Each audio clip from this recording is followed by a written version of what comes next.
Achoo.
Thank you for joining me. Gabby's here with us, as you can tell. If you watched the whole series, a special thank you to you. I just wanted to say a few words about the painting process.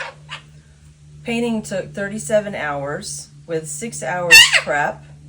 At the end of the video that you just watched, I did spend an extra hour working on the shadows and the highlights. As I mentioned, I struggled with that a little bit in the painting. I worked on some of these areas, brightening up the whites and darkening this down even some more. This was the last flower I worked on, as you saw. So that's what I struggled with, and in past experiences when I've had trouble with lighting, I usually just don't end up making it as dramatic, but I wanted to this time around, and hopefully I accomplished that. So thank you very much for your time. See you next time.